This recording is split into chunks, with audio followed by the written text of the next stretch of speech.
Who's laughing now? Who's laughing now? Who's laughing now? Who's laughing now? Hail to the Deadites! Hail to the Deadites! Hail to the Deadites! Hail to the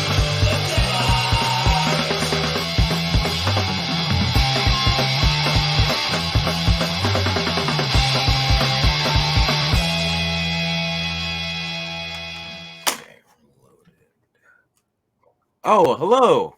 Hi! Hi. To episode 5 of Hail to the Deadites. Man, we are just moving right along, aren't we? Yeah, I know. Soon we'll be at 100. We'll have interviewed everyone that's even been an extra in The Evil Dead. Been an extra, yeah, exactly. Yeah. We need to see about getting the folks from behind the musical on here soon. I Yes. see your shirt. I love that shirt. Secondhand on eBay. How much was it? If you don't mind me asking. $32. $32. That's like not US, bad. so to Canadian, that was like $45 plus shipping. So it's almost as if you bought it at the physical show, because I'm pretty sure that's how much it would have been if you were to have got it at the show. And you said you haven't seen Evil Dead the musical in person before, right? I have not seen the stage production of the Evil Dead musical in person. However, I have seen my own car stereo adaptation of the Evil Dead musical. Or I should say I've heard it, because I can't really see while I'm driving. But I've done like one-woman productions of the entire show from start to finish. So I'm prepped to play any character now. So if it ever comes here and they need an understudy for anyone, I am willing and ready. I need to tweet at them and be like, hey, when you guys, because I think the original production was in Toronto. Yeah, it's Canadian. It? How far are you from Toronto again? I think Toronto is probably 16 hours from where I live, and a whole lot of money for a plane ticket. Yeah. I'm the east coast of Canada. So it sounds like they need to bring it just to your neck of the woods. They really do. I think if no one else is in it, I can do just the one woman show, and I'm sure I would sell out every single night. You know what? It'd be funny. You should probably make a video of you acting out scenes from the musical and post them online, because I'm sure they would love that. I'm sure it'll get their attention, and it'd be like, you need to bring the show to my town, ASAP. Yeah. It's funny because, like, me personally, I got wind of the musical when I first got into the franchise, and I was like, Martin in the chat being a jerk, saying he saw the musical 5 times. Whatever. Good for you. When I heard about the musical, I was like, how the hell did they make this work? A musical based off of Evil Dead.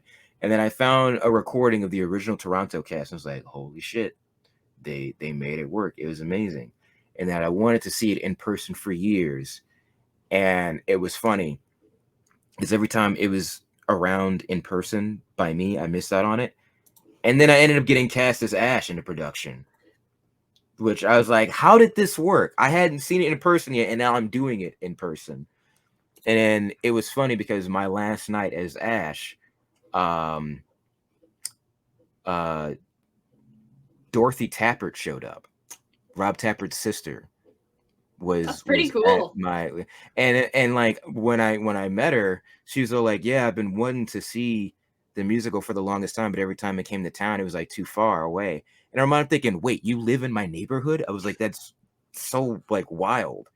But it was cool to have someone who is a part of like the original movie that showed up to performance, and I ended up being the one that was playing Ash that day. And it's a very physically demanding role in the musical. I can only imagine. I've only done it seated, so. And then later on, I finally got to see it in person and experience the splatter zone. Because I had befriended the people that were running the show. Yes, Martin, if you want to go ahead and show the trailer, yeah, go ahead.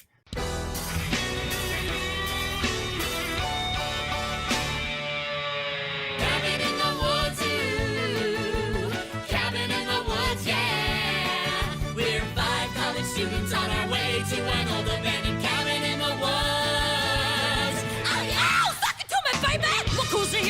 Look who's evil! Look who's evil now! I said, look who's evil! Look who's evil! Look who's evil now! What the fuck was that? Your sister has turned into a zombie. It's time for you. Is that so? It's time for us. I think no. It's time for you to say let's go. It's time for it's time. Daylight zombies like to get their freak on, and when we get together we do the Necronomicon. Do the Necronomicon. Do the Necronomicon. Come on, and do the Necronomicon. What the fuck was that? It's the Evil Dead. If they made a church for Evil Dead fans, those would be the hymns. Oh my god, that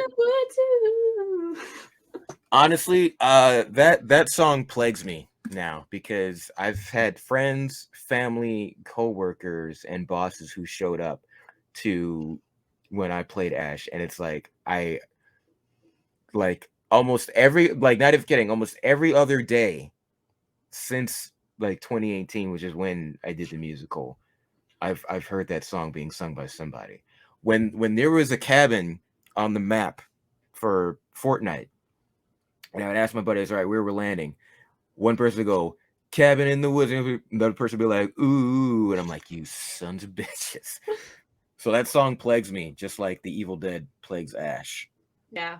Speaking of the Evil Dead, as if we weren't just talking about it, today on the show, we have Tim Willits and Craig Sherman from Saber Interactive here to talk about the upcoming Evil Dead game, which is pretty cool.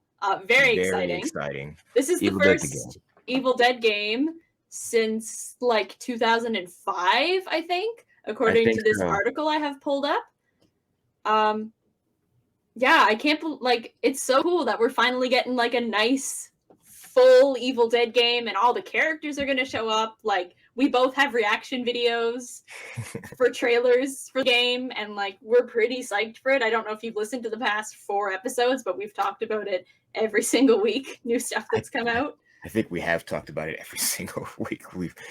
And in fact, there's even new stuff to talk about today, isn't there? I think one thing is yesterday they announced that another phase of beta testing for Evil Dead the game. I think by the time this episode airs, the beta will be over. The beta will be over. But as of today, 420, of everyone's favorite holiday, there is going to be a beta test phase for Evil Dead the game. And Gee, did you sign up? I know you forgot last time.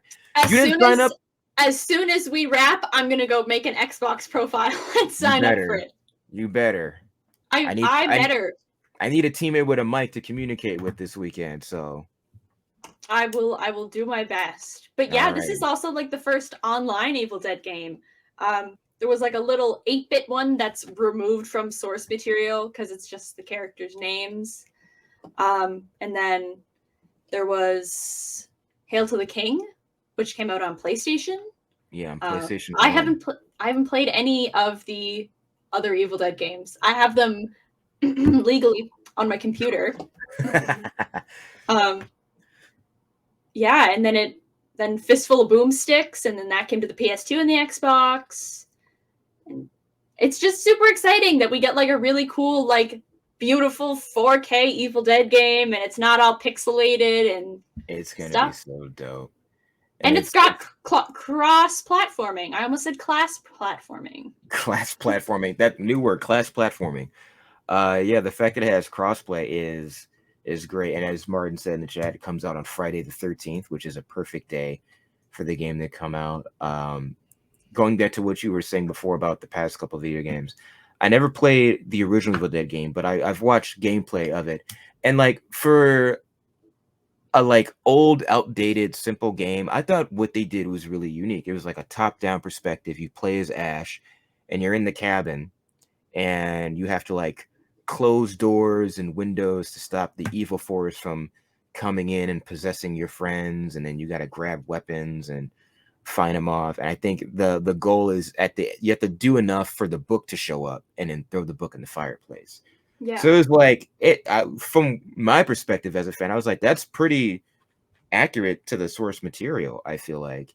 And then Hail to the King, I never got to play that one either, but I know it was like what if Resident Evil was an Evil Dead game? Which is funny because decades later, Resident Evil 7, if you look up the information, the developers have gone on record saying their main inspiration for Resident Evil 7 was Evil Dead. So it's like things kind of came like full circle with that. You had an Evil Dead game that was inspired by Resident Evil, and you had a Resident Evil game that was inspired by Evil Dead. Fistful of Boomstick was the first Evil Dead game I got to play and I owned. And I was lucky enough, I went to a Blockbuster and I found complete set, disc, instruction booklet, and case in great condition, and it was only like $15. Wow.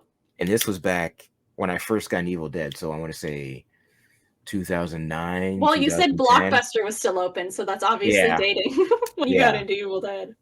And then I got Regeneration, I think, either from GameStop online or eBay or Amazon.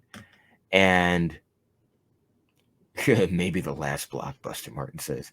I liked Regeneration a lot. Very, very different from, and honestly, I want to speak something about the storyline in Regeneration. What I thought was cool was not because of my feelings on certain movies, but I thought it was cool that it ignored a certain part of the franchise, and it was like, what if certain things never happened at the end of Evil Dead 2? And it was interesting to see because it's like Ash got thrown into an insane asylum because they didn't believe him that he was crazy, and a whole bunch of stuff happened. And I'm like, I would actually like to see that explored in like an official Evil Dead canon, like, because like in the show, like they mentioned how he came back to his hometown and everyone thought that he killed everybody, but it's like how did he get to live his life? If he like, was there a trial, or did they just say there's no evidence, like there's no body, there's no nothing, so what can we say or do and whatnot? They just assume, I think you just want to get rid of a particular movie. I think you just have strong feelings towards a particular no. Like, and you want to wipe it out. I was saying like that was what they did in the game, but I'm saying like it would be cool if we could get a story that kind of touches on that when Ash came back from that particular entry in the franchise, to see what happened in terms of people going like, oh, well, where's your sister? Where's Scotty? Where's everybody else at? Or even if they do something like that with Mia, that would be cool. Like if Mia ever got a sequel, that'd be okay. Martin, we get the picture. The countdown in the chat. Okay, countdown. We got to stop blabbing and play a song. Today's selection is The Evil Dead by the Adorkables. And stick around, we'll be talking to Craig soon. Oh, you bastards! Why are you torturing me like this? Why?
Strata Montes. Oh, hey, what's up, guys? Sorry, I didn't see you there. He does this all the time.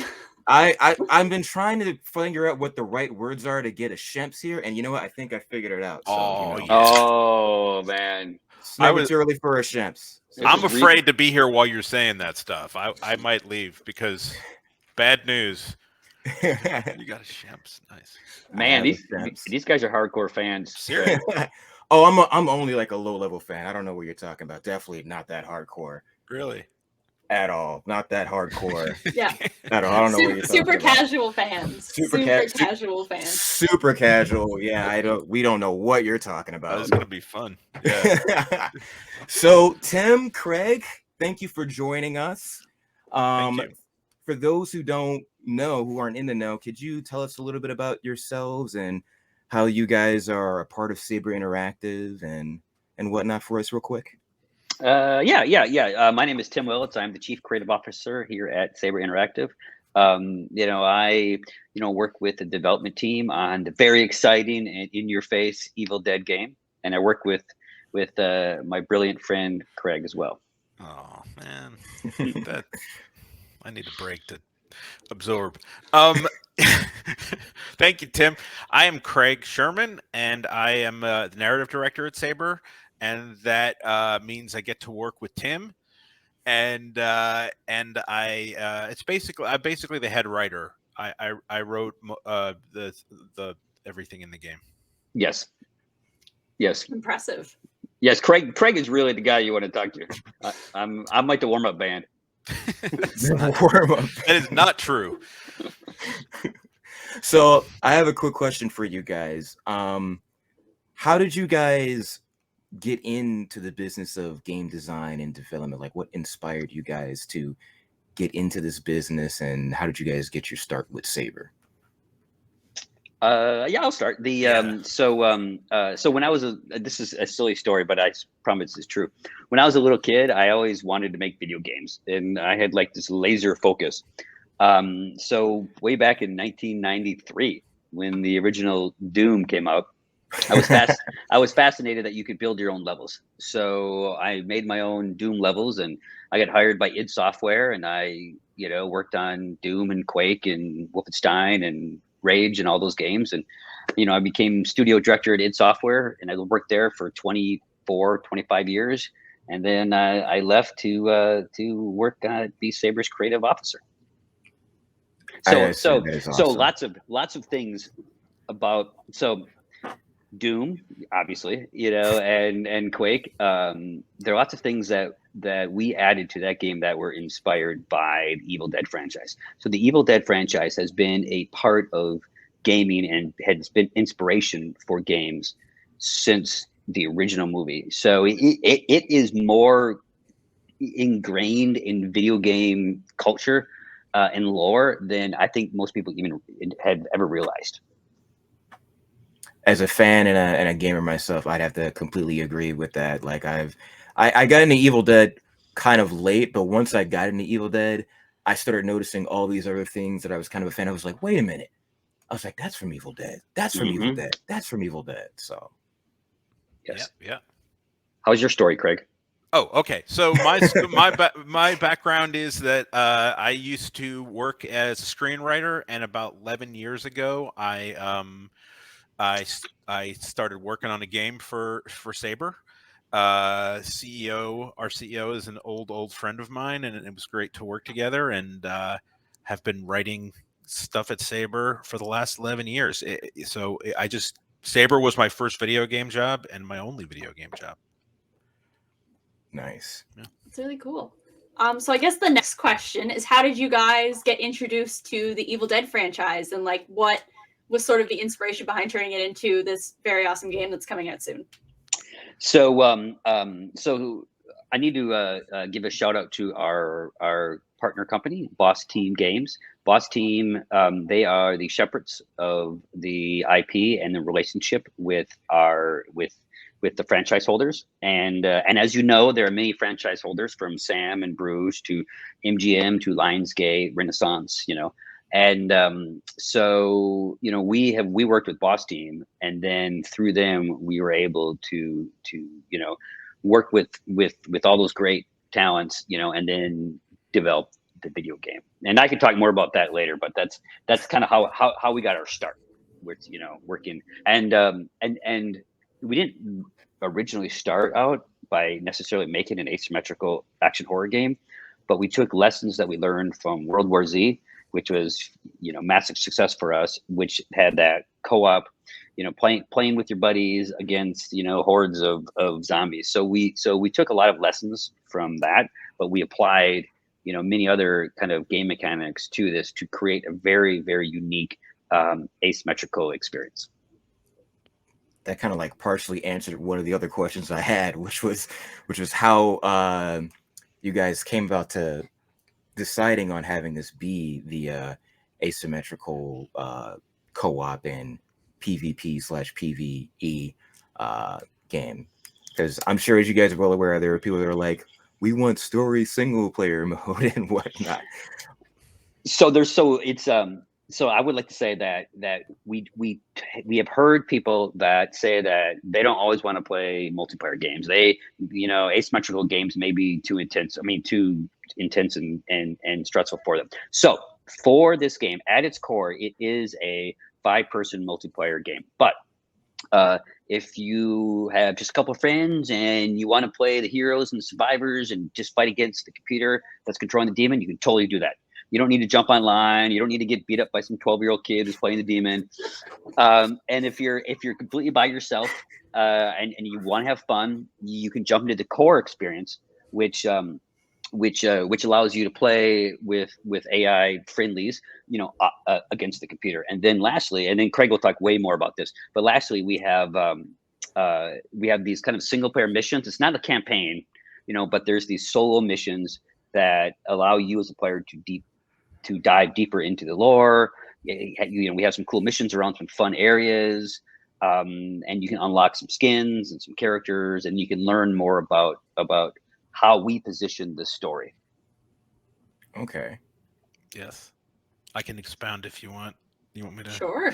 Okay, so like Tim was saying, we realized early on that we were going to have this opportunity to have all of these different Evil Dead properties, the films and the TV show, and the goal was, which is to combine all these characters into one thing for all the fans of everything. And so that was sort of the original challenge. And then we thought, well, you know, we'd really like to not just use the characters, we'd like to fit ourselves into the Evil Dead universe. So thought about it and came up with an idea for, look, my hands are like going into the cabin. Came up with an idea for how we could do that, which is like Tim was saying, when you play these single player missions, you're rewarded with these things we're calling Nobi recordings, which, as fans, you know, Professor Nobi is the guy who made all these recordings, and we use that a lot. There are several of these in the game, and what you will learn if you earn them in the game is that, so Professor Nobi, you know, as you know, was recording himself, translating the Necronomicon, and then everything else that we know went badly. So at that moment in our world, Professor Nobi is trying to figure out how to solve this problem, how to you know, get this demon out of his wife and solve the problem. So he's looking in the Necronomicon and he sees this picture of the hero from the sky, which is that picture in the book, you know, where Ash is holding up the chainsaw. And so he starts to try to summon Ash. He doesn't know his name's Ash. He just says, there's a hero from the sky. I'm going to try to bring him in here. So he starts to recite incantations. And instead of getting Ash, he ends up bringing in all of these characters who have worked alongside of Ash, who have fought alongside of Ash. They are his friends and his, you know, and so they keep showing up. And so he keeps trying to get help, and these people keep showing up, and eventually he gets Ash. But the idea is that this is how they all got into this one place to work together. And there you go. And just so you know, Craig went to Sam Raimi and Bruce and the license holders and got permission for all this, and he was able to kind of put kind of the mortar between the bricks of the story and have them say, yeah, that's great, we like that. So in my opinion, Craig has actually helped build the canon now of this universe. That's I'm just amazing. saying. Yeah, that's so cool. That is beyond cool. It's been a lot of Yeah. fun. It's been I'm sorry, go ahead. You go ahead. No, sorry, you go ahead. So also those recordings also explain when you're playing the game, you'll as a survivor, you will hear Professor Nobi talking to you and record his recorded voice explaining how to get rid of the demon, what you need to do to fix this. And the explanation for that is similarly that he made these recordings and left them there for anyone who might find them so that they might be able to solve this problem. So you're hearing those things. So when you play as a survivor, you'll hear them like, next thing you need to do is blah, blah, blah, and he, gives you his professional opinion, which works. So have either one of you played it yet? And I know we've had a closed beta, and I'm not sure if you've had a chance to actually play it. Have you played it? Chris has, but I haven't. I'm going to shamefully admit I'm one of the people that's been sliding into your DMs for the past month, trying to get information from you about the game and whatnot. So I don't know if you recognize my actual name, Chris, but I have played the beta, and I saw yesterday that a part 2 of the beta is coming up, and I'm like, oh, I wish I could call off work, but yes, we're doing it. So we're doing some cross-play testing and back-end testing with that, so that's why we're working with Microsoft. So do you want me to talk about like the kind of the rules of and to give your listeners kind of a framework of how you play the game? Give us all the juicy, gory, bloody details. Okay. So yes, so the primary way that you play this game is you have 4 human survivors that go against the Kandarian demon, who's controlled by a player. And as a survivor, you can you have different kind of abilities, and we can talk about those later, but your job, you have certain objectives in order to win the game. So the first thing you need to do is find these pieces of a map. So they're kind of scattered around the environment, and you're hunting for the map pieces, and you're looting, and you're picking up weapons and stuff. So you find these pieces on the map, and then the map reveals the location of some missing pages of the Necronomicon, Book of the Dead, and the Kandarian dagger. So you need both of those to actually win the game. Yeah, see. So once you collect the Kandarian dagger and the lost pages, then you need to confront the Dark Ones, and the Dark Ones are protecting the Book of the Dead, and you use the dagger to destroy the Dark Ones, and then you need to protect the book before the demons attack it, because you use the book to help send the demons back to where they came. So as a survivor, you have these very distinct kind of objectives that you have to complete. And then as a demon, your job is to mess all that up, to cause as much problem and pain and suffering as possible. So you're kind of almost like a dungeon master, where you absorb evil energy as you move through the world, and you can place traps, and you can possess Deadites, and you can attack the survivors, and you can frighten the survivors, and that fear builds up your evil energy, and you can do more bad things to them. So your job as a demon is to either kill all the survivors before they get to the end, or kind of destroy the book, which prevents them from sending you back. So it sounds complicated, but it's not. It's like a heck of a lot of fun, and I truly believe, and I know I'm talking way too much, I truly believe that it is the most unique and special, over the top, asymmetrical horror game that anyone has played. To piggyback off of what you just, I agree with everything you said. As you were describing it, I was getting like PTSD flashbacks of when I was playing the beta, and how stressful I got as a survivor during certain moments.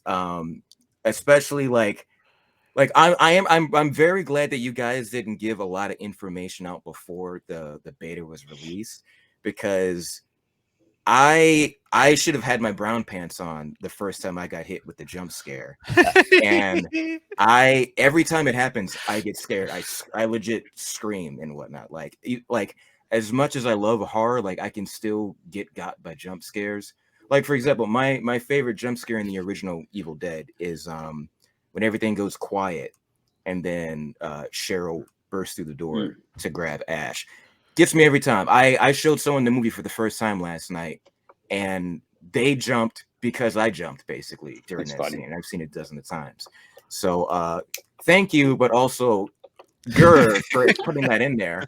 And that just brings. Oh, sorry. I have a favorite jump scare. I'm going to tell you what it is. Okay. But I don't know if we all have favorite jump. My favorite jump scare is in Evil Dead 2 when Henrietta comes out of the floor. That gets me every time with the scream.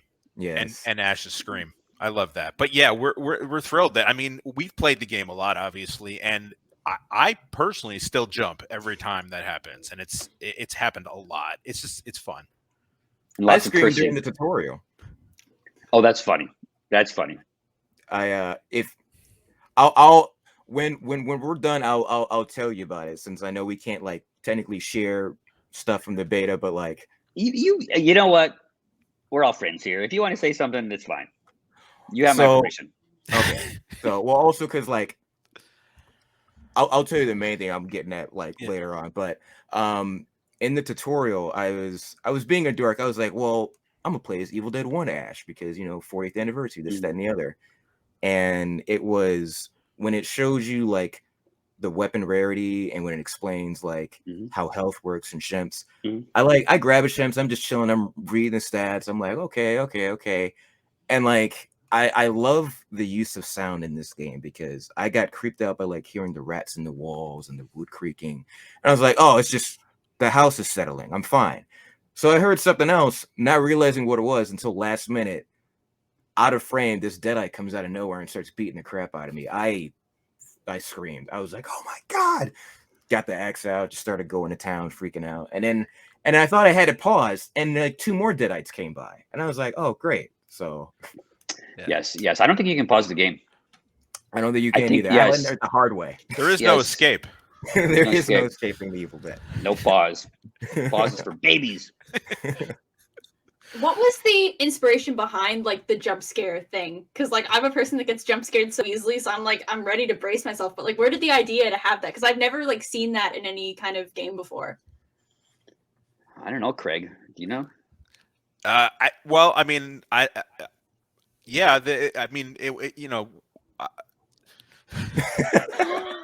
I don't want to take credit. He's the writer. I'm better at writing. I don't want to take credit for, but I'm pretty sure the inspiration was exactly what Chris, what you were talking about. Is these films are full of jump scares, and what we were really trying to do is recreate the experience of Evil Dead as closely as possible. And so everybody has jumped from Evil Dead, and hopefully everybody will have a jump when they're playing the game. So that's my best explanation. Yeah. So our studio director sent us a note when the team came up with that concept, because it came in actually pretty late, and he texted us and he says, we got this, is awesome, this is so basically as a demon, you feed off this fear and this evil energy. So when you can kind of like attack, you can directly kind of affect somebody, you get fed a lot of evil energy. So it was a way for the player, for the demon, to have more interaction, because normally if the demon wants to directly interact with somebody, they have to possess a Deadite or possess a human, and then they normally fight, but this was a way, and it was totally the our studio director came up with that, and it's brilliant. I love it, and like I said, it gets me every single time. And I just, not a question, but just a comment piggybacking off of something you said earlier, Tim. I fully agree that there is, after playing the beta myself, there is no other video game in like this style with the asymmetrical that is an experience like this. And I'm not just saying that to like kiss ass, and I'm not saying that because I'm a fan of Evil Dead. Like legit, I had so much fun playing the beta, to the point where like I'll just boot it up knowing I can't play and have it sit on the menu just so I can like enjoy that feeling again of what it's like to boot it up and like enjoy the incredible score in the main menu. And I played with friends who only give this much of a care about Evil Dead, and they told me, they were like, look, man, is it May 13th yet? I'm ready. I want to play this game. Like, the beta was so much fun.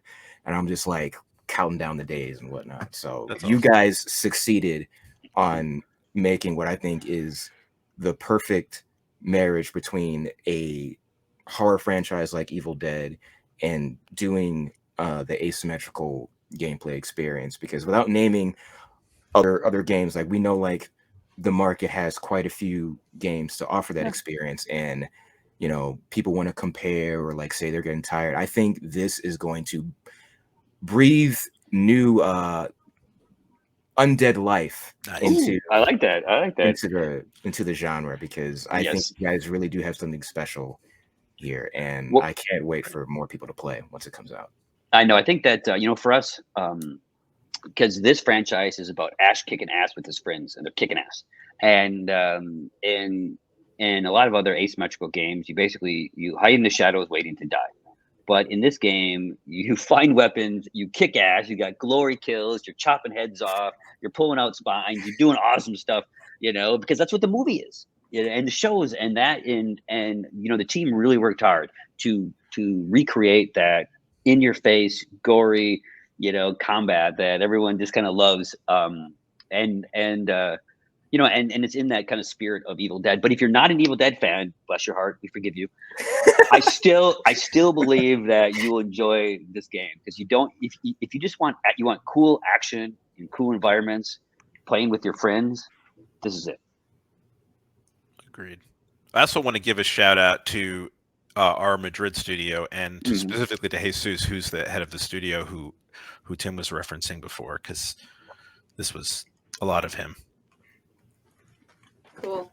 So what was it like getting to meet all of the people that like were in the Evil Dead movies, and like the cast and like the crew? Like, do you have any specific stories about any specific actors, or like just what was the overall experience like working with so many cool people? Want me to grab it? I'll grab it. Okay. It was awesome.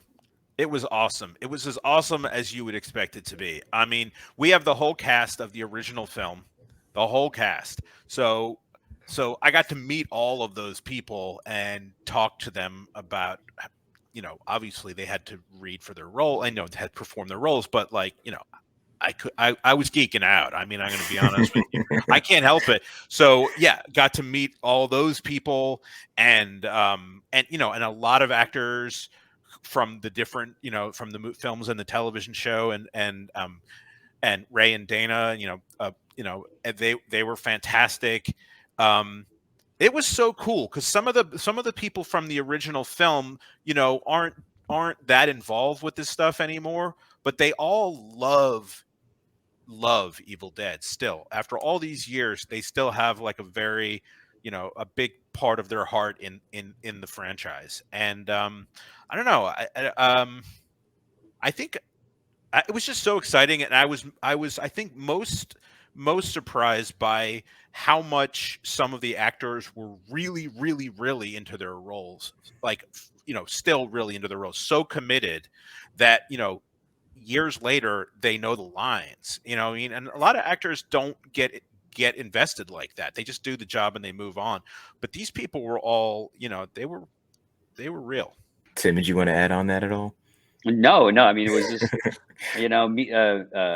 You know, we were very fortunate to meet Bruce Campbell, and he's just, you know, he was so funny, and you know, he's such a professional, and he's lived as Ash for 40 years, and he just owns it. And whatever he does, he puts 100% into it, and he is really a cool guy. You know, some people act like they're a cool guy, but he's really a cool guy. As someone who's met him a couple of times, I can fully agree and attest to that. He's the real deal. He is. Yeah. Quick question: how did you guys get into the Evil Dead franchise itself, and like, what are your favorite entries in the franchise as well? So my best friend growing up, we were teenagers, and it was before the second movie came out, and he said, "Oh, this is the scariest movie ever made. It's the most controversial movie ever made. It's got that tree scene that we won't talk about." And he's like, "You got to check this out." And it was me and him, and I think like these two girlfriends that we had, and so we were just stupid teenagers, but it was just like, the whole time, and then I recently showed my my 18-year-old daughter, because she went with us to a press event and she's never seen the movies before, and she thought they were cool. So they've lasted the test of time. Nice. My introduction to Evil Dead, I believe, was in film school, because I was friends with a bunch of people in school who were just huge Evil Dead fans, huge Sam Raimi fans, and so I watched the films in college. I remember Army of Darkness came out. I had it on a laser disc. Remember laser discs? That's awesome. That's cool. I don't know where that is. I wish I still had it, but I bought Army of Darkness on laser disc, and my favorite of, I love them all, but my favorite, honestly, is the television series. I love the television series. That's cool. I just love it. Yeah, it's hysterical and fun. Online fist bump, because I agree. Oh, you got the Knights of Samaria ring. I do. If you want to know more about this, I can tell you. A guy, Martin. Martin, we can't hear you. Muted.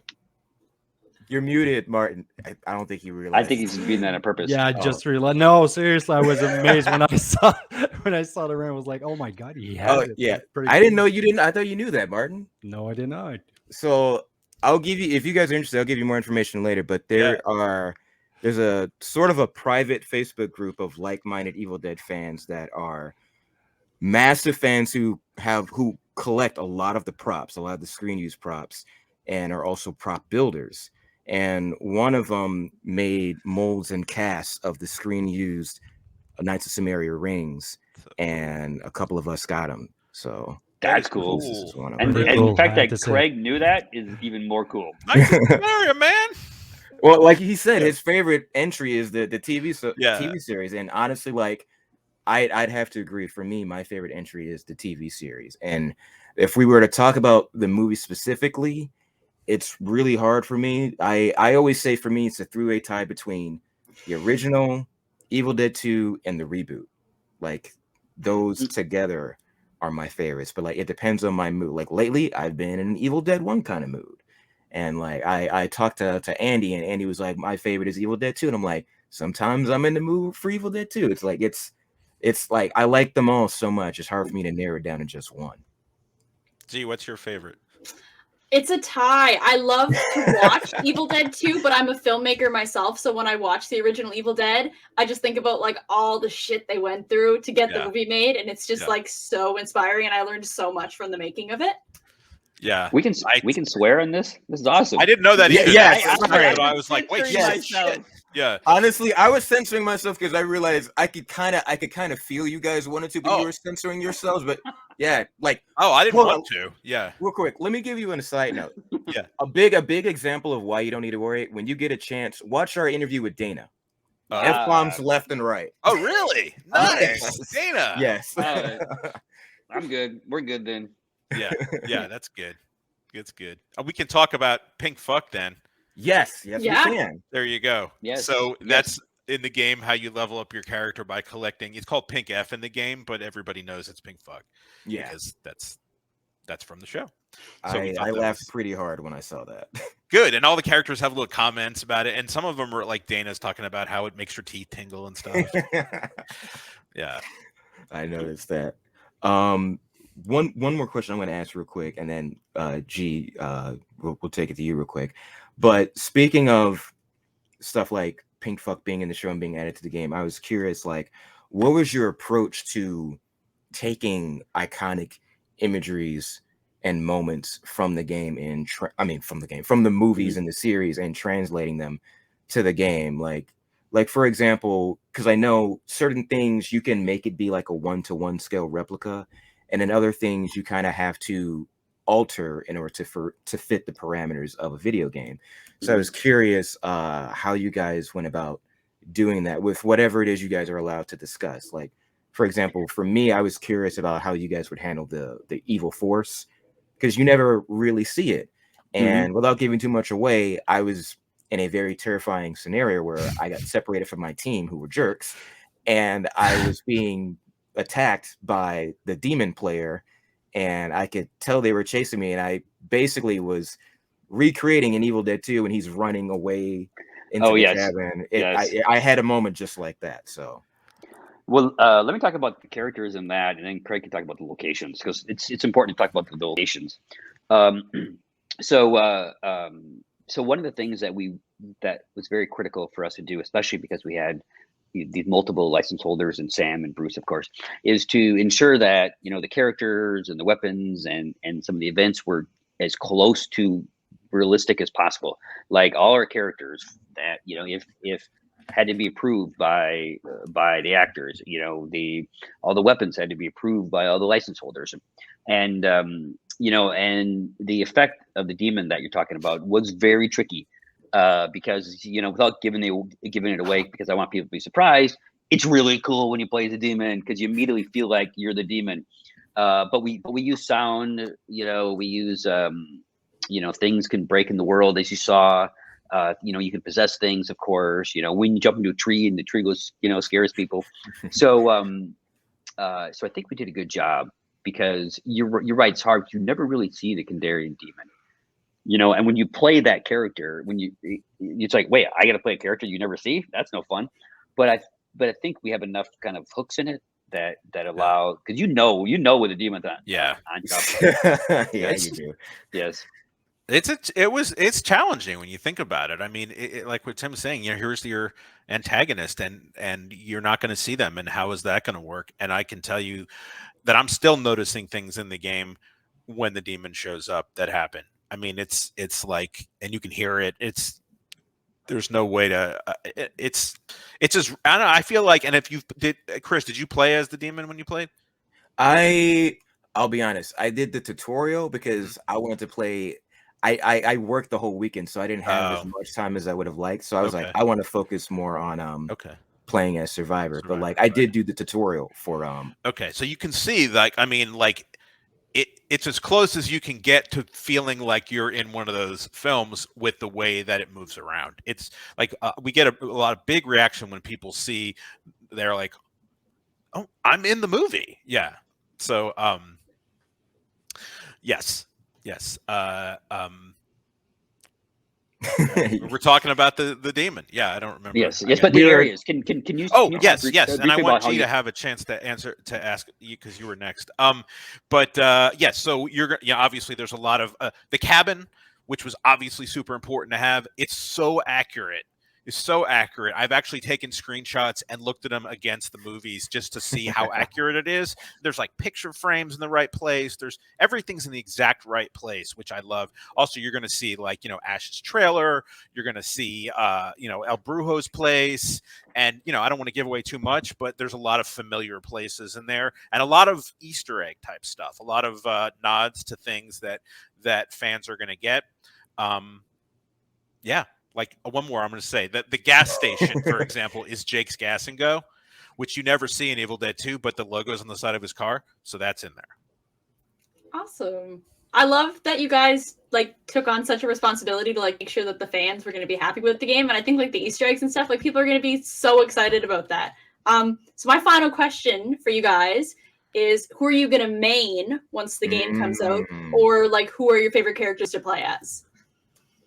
Go ahead, Craig. All right. My favorite characters to play as are Ed Getley, because I think he's funny, and he has really cool ability to get rid of the demon traps when he shows up. And I also like to play as Henry the Red, because he really kicks ass. He's really strong with melee. It's funny because he can't run for as long as everybody else, but so it's really accurate. But those are my two. Yeah. For me, I play as Cheryl, because she's the healer, or I play as Amanda because she's a badass. And Amanda's special ability is when she activates it, she has unlimited ammo. And because I'm a first-person shooter guy, I can just lay waste, you know, for those moments. Cool. And then G, who are you gonna main as? I'm probably gonna main Cheryl as well. She's my favorite, so gotta represent my girl. Meanwhile, I'm over here cliche and basic. I'm like, I'm gonna main Ash. Which Ash? So from the time that I had to play the game, Yeah, I spent the most time with Evil Dead 1 and Evil Dead 2 Ash. And I really, really like Evil Dead 1 Ash because like I love the original, but in terms of like special abilities, I like, without giving away, because I know it hasn't been said yet, but Evil Dead 2 Ash's special ability is a game changer. He's very effective. Yes, having him on a team is smart. Yeah. Yes. In terms of my favorite version of Ash, like just as a fan, it's Ash vs. Evil Dead Ash. So I think this weekend, when the second part of the beta starts, I'm gonna try to spend more time with like Army of Darkness and Ash vs. Evil Dead Ash. That's cool. Cool. Yeah. Be fun. And it looks like that's all the time we have for the main show, real quick. But you guys stick around, and just thank you so much for joining us and giving us this incredible opportunity to speak to you guys on our show about the game, which we are ridiculously excited for. Like, I absolutely cannot wait. Like, I'm like, can we fast forward to this weekend so I can play the beta and then immediately skip to May 13th? So. I think like every episode we start off by talking about new news that's come out about the game. So we've been hyping this up for months now. Awesome. We're really excited for everybody to play it. And you know, May 13th, we're ready. Friday the 13th. Yes, Friday the 13th. Yes. So excited. Awesome. Perfect day to release that on. Yeah. Yep. Well, thank you guys so much. And that is all the time we have for the show. Thank you to all the Deadites who tuned in, and stay groovy.